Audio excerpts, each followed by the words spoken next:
Hello YouTube, Doom143 back at again. Not a comic haul. I'm actually entering another contest. This is for Bigeez Comics 500 sub contest. First of all, congratulations Bigeez. Man, what a milestone. What an absolute milestone. You must be past 500. You gotta be well on your way to 600. But just, congratulations, man. That's a feat, man. Love your videos. Thanks for having this contest. So let me just get straight to it. Bigeez had a contest. He made it very simple. He just wanted to know what your top comic book covers that you own right now, and he just wanted you to show your top covers. And I thought that was going to be kind of easy. I figure I'll go home. I'll just take out some of the big books that I got, post it on YouTube, put the contest on, and then wish myself luck.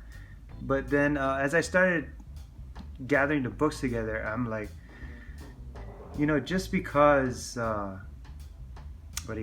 just because they're like expensive books or books that actually have meaning, or something impactful as far as like the first this or the first that or the death of this, it doesn't necessarily make it my my top covers, because he wanted us to focus on covers.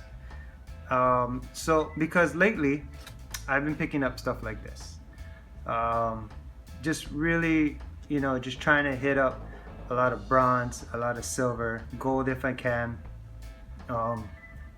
even a little bit of copper. But I've just been enjoying just these older style books. I'm not too sure why. I don't know if it's just nostalgic for me. I mean, I'm not that old. I'm like 40 years old. But yeah, Doom143 now, like stuff like this, man. I mean, I'm really digging like just these older covers. And this is what I've been picking up lately. I've just been picking up styles like this, and it's kind of what I've been focused on. But also I go dig for comics. I try to look in the dollar bins, and I've been finding stuff that I've been really enjoying that not necessarily have a lot of value, but it's just the cover is just sick. Like this Carnage one, I showed this before, but I absolutely love this cover. I mean, it's just a gorgeous cover. I mean, it's done so well, the coloring, and it's very impactful. Like, we know what Carnage is, and this is the best representation of what Carnage is to me. I mean, if he was here in our world, I mean, this is what I think about. Like, this is just crazy. I'm a huge McFarlane fan, so some of the McFarlane covers have been for me the most impactful. I've really enjoyed them. I've really enjoyed his covers, and I don't think anybody can doubt that Spawn #1 wasn't an impactful cover for anybody. I bought the Hush lot back, and then I read it. Super great book. But I remember seeing this cover during that Hush series, and a little play on the Batman versus Superman. But I mean, Jim Lee and Scott Williams, I mean, they did a great job. Lucky for me, I actually had Scott Williams sign this for me, so that was very nice. But yeah, when I saw this cover, I mean, I knew it was part of the Hush lot, but it was so impactful. As a kid, I was a huge Superman fan, and I picked this up recently. I actually saw this at a used bookstore I go to here in Hawaii, and I did something that I wanted to slap my face for, because I saw this book, and I went on my phone, checked eBay, and I was like, oh, this book has no value. I'm not gonna pick it up. And then I started to think, like, if I was younger, I would have never done such things like that. If I liked the cover, I would have picked it up. So I went back to the store and I picked it up. And I mean, this representation of Moon Knight is just crazy, man. I mean, it's just such a sick cover, and that's why I picked it up. I mean, I literally picked it up for this cover. I'm a huge Deadpool fan.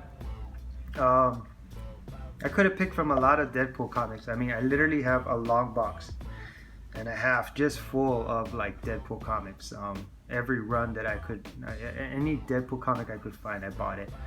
But for some reason, this one I just picked it up recently at a Comic-Con, and it just really hit me. Like I didn't even know. So Fabian Nicieza was at the Comic-Con, and he has like this big banner behind him, and this is actually the Deadpool that he uses for his banner. But this exact picture right here, I didn't even know that. I just was digging through some comics and I found this, and it just like it immediately grabbed me, and I picked it up. I mean, that's all it was. I mean, that's what covers do. They grab you, and this is what I picked up. When I saw this Steranko cover, I had to pick it up. I immediately had to pick this up. I mean, just I'm not a huge Incredible Hulk fan, but for some reason, as I say that, I realize I have a lot of Incredible Hulk comics, so I guess I have to be a fan somehow.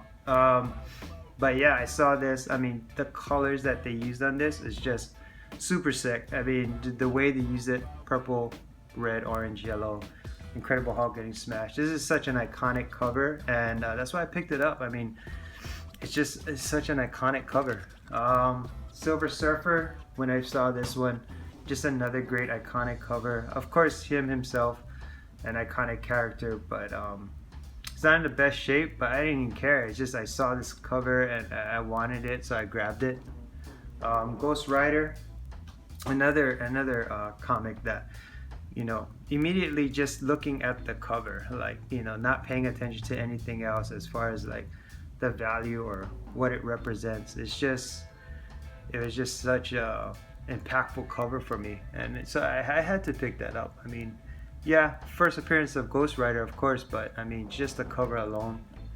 I remember as a kid, the Secret Wars, seeing Spider-Man in a black outfit, black costume, that really changed things for me, just really seeing it, and I really had to pick this up as a kid.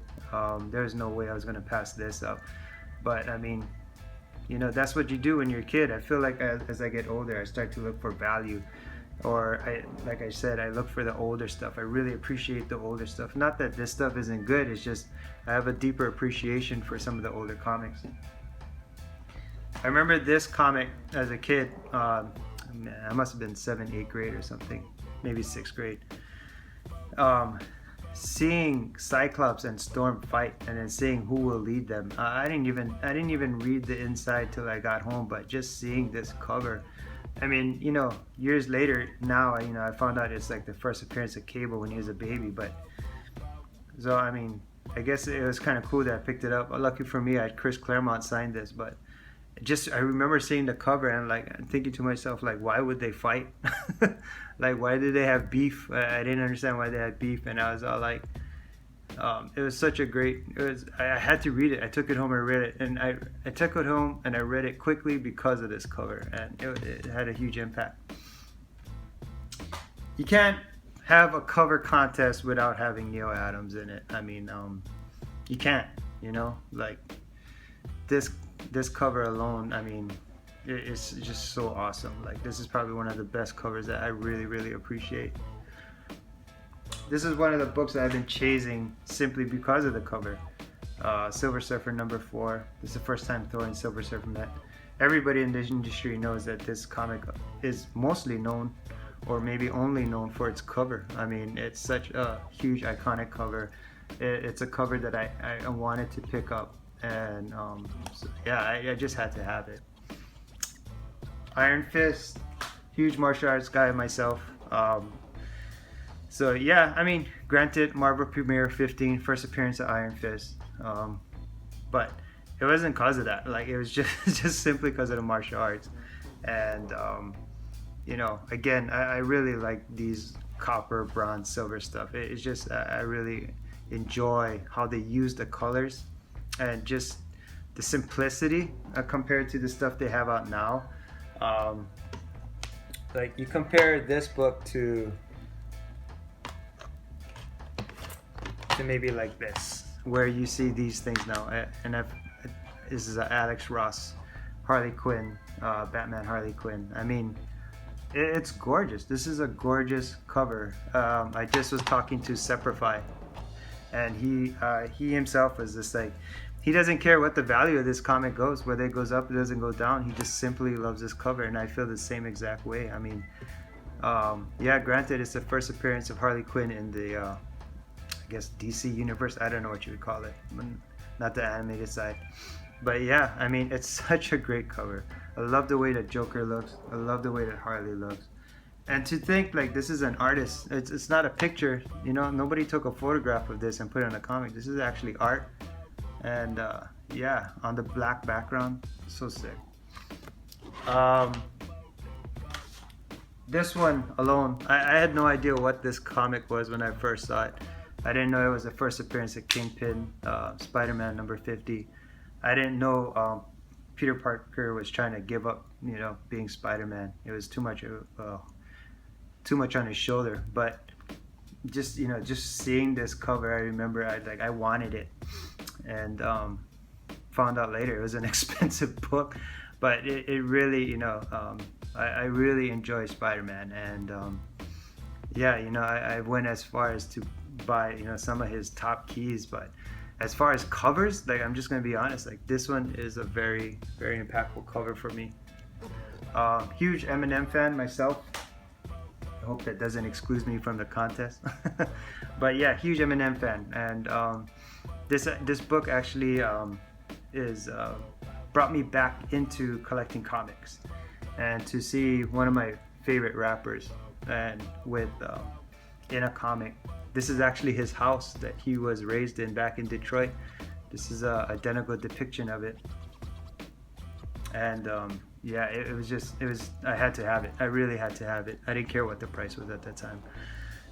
And probably my number one cover of all time. Like I told you guys, I'm a huge McFarlane fan, and just a book that I had to have. This is probably my number one favorite cover. It's a Spider-Man 300. I was lucky enough to have Stan Lee sign this for me. I would love to meet McFarlane and have him sign it, but that'll happen when it happens. But for now, very happy to have Stan Lee sign it. But yeah, this just captured me. 300 issue, 25th anniversary. It's just something I had to have. I had to have it. Who would have known it was gonna be worth so much now? But I remember as a kid, like, I just had to have it. McFarlane's a huge guy for me. I think when I was in the younger times, and as I get older, I'm really starting to enjoy some of the older stuff, Kirby's and all those guys, Neil Adams. But yeah, Bigeez, congratulations, man. That is truly a milestone. You're truly blessed, and just keep those videos coming, man. All right, mahalo. All right, everybody, have a good one.